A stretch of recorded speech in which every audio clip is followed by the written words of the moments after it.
Yo tout le monde, j'espère que vous allez tous très bien, c'est Julien, Realistic Sim Cockpit et aujourd'hui on va parler de siège baquet. Puisque je vais vous présenter le siège baquet sans doute le moins cher du marché, c'est celui de chez Drift Shop, donc un siège baquet pour faire de la simulation au tarif de 200 €, il faudra sans doute compter sur la livraison. Et donc un siège baquet assez simple qui n'aura pas d'oreille puisque j'ai voulu pour mon deuxième châssis qui fait simulation de vol et de conduite, avoir un siège qui n'aura pas d'oreille puisque j'utilise souvent un casque VR et les casques Pimax sont quand même assez larges et donc les oreilles font qu'on peut cogner un petit peu dedans. On n'aura pas du tout ce problème là vu que c'est un siège baquet qui est finalement assez simple. Je vais vous le présenter tout de suite, donc on va le déballer. Alors évidemment, comme tout produit, il arrive dans un carton évidemment, mais ensuite il est dans ce plastique. Alors c'est assez intéressant, il est quand même d'un noir très profond. On aura ça qui va aller, je suppose, à l'avant, voilà, comme ceci. Hop, let's go. Et il est quasi prêt à l'emploi, hein, donc il est très léger. Vraiment, quand je l'ai transporté, il était extrêmement léger. On a la coque de ce côté-ci, pareil, un noir très profond. Alors au niveau des pas de vis, ça va se passer ici, et c'est assez étonnant vu que les vis sont fournies. C'est loin d'être le cas avec des sièges Sparco. Donc évidemment au tarif de 199 €, c'est un siège qui ne va pas être homologué FIA. Mais évidemment vous n'allez pas prendre votre siège de simulation pour ensuite aller rouler sur un circuit. Enfin, j'aimerais bien pour vous, mais ça va pas fonctionner comme ceci. On remarque ici un autre style de couture, un renforcement j'imagine par rapport au coude. Voilà, donc ici c'est détachable. On va l'installer tout de suite, je vais vous montrer comment et puis je vais vous donner mes petites impressions.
Allez, avant de terminer la vidéo, on va faire un dernier tour de ce baquet Drift Shop, un dernier tour du propriétaire, une dernière petite visite, parce qu'il y a eu quelques questions sur internet, hein, donc c'est quand même, dans les choix de siège baquet, il y a quand même ce produit qui revient assez souvent, mais peu de reviews. Donc je suis très content de vous proposer cette review, qui s'est faite un petit peu par hasard vu que j'avais besoin d'un nouveau siège. Et donc il y avait une question qui revenait assez souvent, c'est comment ça se passe au niveau des coussins. Bon, c'est le système de coussin très classique, hein, donc, qui se strappe, donc vous allez pouvoir absolument tout enlever. Vous pouvez enlever évidemment celui-là, d'ailleurs passage de sangle ici, passage de lanière, donc le petit trou en dessous pour les harnais 5 points. On peut évidemment enlever ça, donc c'est très propre, voilà. Des coussins quand même assez importants, hein, et du coup assez confortables. On reviendra sur la partie confortable. Voilà, après ça se change, mais en tout cas vous pouvez les enlever et du coup mettre des systèmes haptiques comme le Sensi haptique, comme du HF8, donc de chez Next Level, donc des systèmes de vibrations que vous allez mettre dans le siège baquet et qui vont vous donner un petit peu de sensations, donc des sensations un petit peu haptiques. Il y a dans les remarques, donc vraiment le tissu, il va paraître un petit peu gris, mais il est quand même foncé, hein. À titre d'exemple, voilà, c'est le même foncé, bon là on a un peu de rouge, qu'un Sparco, on va pas voir une grosse différence. Et donc dans les fixations, il y a quelque chose quand même qui revient aussi, c'est que c'est un siège qui est naturellement très incliné. Donc un petit peu, contrairement à d'habitude, il a fallu que finalement je le réincline par l'avant. C'est pas les fixations que je mettrais sur un Sparco normal, donc finalement ça veut dire que j'ai encore beaucoup de marge de manœuvre pour pouvoir mettre la vis, celle-ci plutôt ici, donc du coup ça va incliner fortement le siège, et j'ai même encore une marge de manœuvre ici, voilà, pour incliner encore davantage. Donc potentiellement, on peut avoir une position quasiment Formule 1, monoplace, vu que on va être extrêmement incliné vers l'arrière, avec du coup les genoux qui vont, les cuisses qui vont remonter largement par là. Peut-être que on peut aussi, c'est un système que j'avais déjà fait avec des mousses qu'on trouve notamment chez Amazon, donc finalement des coussins un peu pour la nuque. On va pouvoir finalement compenser le creux qu'il y a ici et avoir une belle position F1 confortable, modulaire, c'est-à-dire que si vous voulez repasser en GT, vous réinstallez normalement. Donc ça, c'est très intéressant. Alors, on va reculer un petit peu le siège. Voilà, on va s'installer dedans pour vous montrer un petit peu les espacements. Donc vraiment, je m'installe dedans, très confortable. Au niveau de la place, j'ai pas les cuisses les plus larges du monde, et pourtant j'ai énormément de place. C'est-à-dire que j'ai encore tout cet espace ici. Voilà, d'ailleurs, c'est assez sortant, hein, cette partie-là. On n'est pas forcément bloqué. Donc voilà, d'ailleurs, je peux aller jusque là. Et c'est la même chose ici, hein, évidemment. Donc il n'y a que en écartant les cuisses comme ça que, je ne sais pas si vous voyez bien, que là je suis bloqué. Donc c'est pas forcément très serré à ce niveau-là. Ça veut dire que des personnes avec des cuisses très larges, hein, qui pèsent un petit peu plus que moi, on va dire, vont avoir encore de la marge pour être bien à l'aise. Voilà un petit peu l'espace que j'ai ici.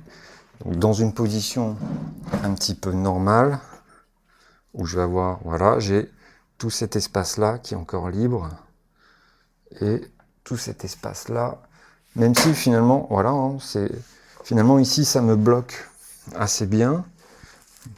Bon, voilà, ici. Donc je suis pas bloqué, hein, ça c'est sûr. C'est pourtant un siège qui est ni large, ni XL, ni normal, hein, donc en fait ça fait L et XL, on va dire.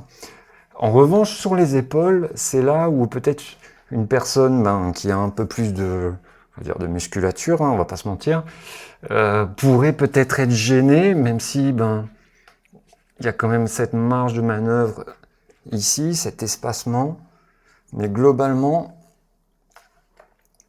je touche finalement avec les épaules de part et d'autre, et là pour le coup, je suis bien positionné. Donc voilà, je manipule, vous verrez avec l'autre caméra, j'espère, certaines petites choses en plus, mais voilà, j'ai la tête qui touche juste ici, juste comme il faut. Donc là j'ai les pédales, c'est des pédales actives, hein, qui sont en marche, donc là j'appuie, j'espère que vous verrez avec l'autre caméra peut-être. On verra le siège bouger ou pas, en sachant que c'est aussi le châssis, hein, qui peut bouger vu que il est sur des roulettes, donc il y a un petit peu de jeu. Bon, là, je mets un petit peu de force quand même. Et donc, on est très bien. Pas de mal de dos, plutôt bien incliné. Les lombaires bien enfoncés. Peut-être que je veux trop vous en montrer, hein. Donc voilà, quelques éléments de réponse pour vous. Encore une fois, pour 200 €, c'est quand même une très très belle prestation. Un super produit. qui va vous permettre peut-être pour des budgets plus serrés d'investir dans le siège baquet et dans les profils ALU pour démarrer le sim racing. Et puis peut-être aussi garder de l'argent pour un système dynamique, donc soit un seed mover en 2 DOF, donc seulement en 2 degrés de liberté de mouvement, ou peut-être aussi des vérins 3 DOF, en sachant que voilà, c'est toujours un petit peu compliqué d'installer correctement ces vérins et entre intégrer les écrans ou pas. Ça a été le sujet d'ailleurs de plusieurs vidéos récemment, je vous invite à aller voir si vous ne les avez pas déjà vues. Et justement, là, la vidéo, je pense qu'elle va se terminer comme ça. J'aurai peut-être un petit peu de gameplay, mais vous retrouverez du gameplay de toute façon avec ce siège et ce simu dans les prochaines vidéos. On testera sans doute d'ailleurs aussi un seat mover qui vaut pas très cher, donc c'est assez intéressant. Et justement, ce siège baquet, à son tarif, vous permet d'avoir un équipement complet à un budget contenu. Et donc ça c'est vraiment intéressant, et donc c'est pour ça que j'essaierai de faire une vidéo assez vite sur le sujet avec un matériel que je voulais vous montrer. Donc en tout cas, pour ne rien louper des prochaines vidéos, n'oublie pas l'abonnement et la cloche et le like, peut-être c'est dans l'autre sens, je sais même plus. Comme ça, vous allez pouvoir non seulement voir aussi justement les précédentes vidéos sur les systèmes 3DOF, comment je les ai installés, un petit peu ma vision des choses, et puis surtout pour ne rien louper du contenu à venir. Et il y aura vraiment des choses très très cool, notamment, hop, peut-être vous voyez, mais une petite pédale, et même de la lumière dedans. Donc c'était Julien, Realistic Sim Cockpit, et on se retrouve très très vite pour une prochaine vidéo. Allez, salut!